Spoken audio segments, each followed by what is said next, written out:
द्वापर में वे श्री कृष्ण अवतार धारण करके उन्हें अपनी पत्नी के रूप में स्वीकार करेंगे। जब देवराज इंद्र को इस बात का पता चला तो वे अन्य देवताओं के श्री कृष्ण दोस्तों आइए आज हम आपके लिए एक बहुत सुंदर कथा लेके आए हैं कि कैसे 16,000 कृष्ण की जो रानियां थी उनका जन्म हुआ और क्यों श्री कृष्ण ने उनको अपनाया और पिछले जन्म में वो कौन थी। तो चलते हैं दोस्तों कहानी की ओर। और सबसे पहले हम आपको बता देते हैं कि अगर हमारे चैनल पर आप अगर नए हो तो हमारे चैनल को सब्सक्राइब कर लें ताकि हमारे हर आने वाली वीडियो की जानकारी आप तक पहुंच सके। तो आइए दोस्तों कहानी की ओर चलते हैं। धर्म के पुत्रों नर और नारायण को भगवान विष्णु का अंश कहा गया है। वे दोनों परम तपस्वी और विद्वान थे। बाल्यकाल से ही उनका मन विष्णु भक्ति में रमता था। उन्होंने प्रण किया था कि वे आजीवन ब्रह्मचर्य धर्म का पालन करेंगे।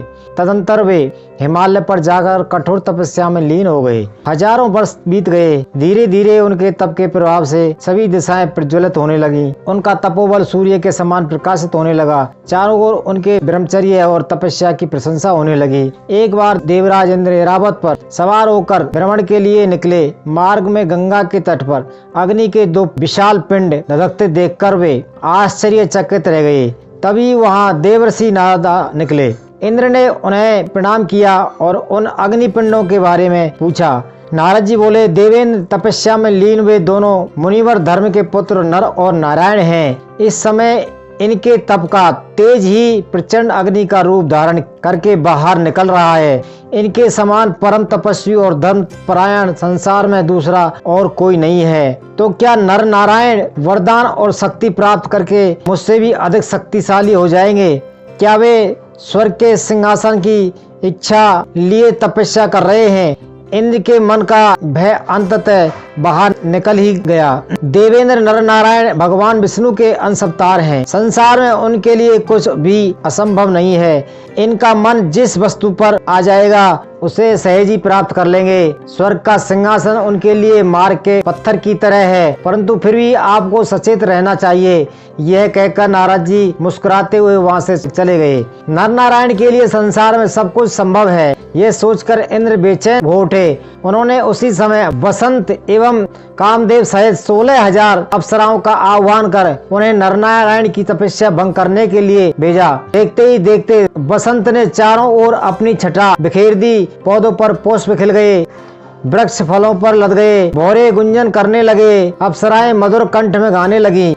सहसा नर नारायण का तप खंडित हो गया। वे आश्चर्यचकित होकर आसपास देखने लगे। योग शक्ति द्वारा उन्हें ज्ञात हो गया कि इंद्र ने उनकी तपस्या में विघ्न डालने के लिए ही यह माया रची है। अतएव इंद्र का अभिमान चूर करने के लिए उन्होंने अपनी जंगा यानी उरु से ही उर्वशी सहित 16,000 अप्सराओं की उत्पत्ति कर दी। यह देखकर स्वर्ग की अप्सराएं लज्जित हो गईं और नर नारायण से क्षमा मांगने लगी। तब प्रसन्न होकर नर नारायण ने उन्हें वरदान दिया कि द्वापर में वे श्री कृष्ण अवतार धारण करके उन्हें अपनी पत्नी के रूप में स्वीकार करेंगे।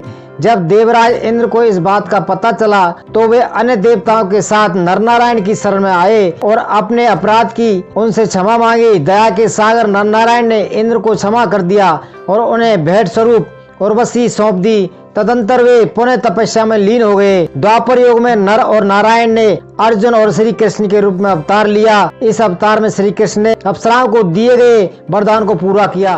तो दोस्तों नर नारायण ने 16,000 दासियां उत्पन्न की थी, वो कृष्ण अवतार में उन्होंने अपनाई। तो यहाँ उन्होंने आकर के द्वापर में कृष्ण और अर्जुन के रूप में जन्म लिया था। दोस्तों हमारी ये कहानी आपको कैसी लगी? अगर अच्छी लगी तो हमारी वीडियो को लाइक कमेंट करना और हमारे चैनल को सब्सक्राइब करना। इसी के साथ राधे राधे, जय श्री कृष्णा। मिलते हैं अगली वीडियो के साथ।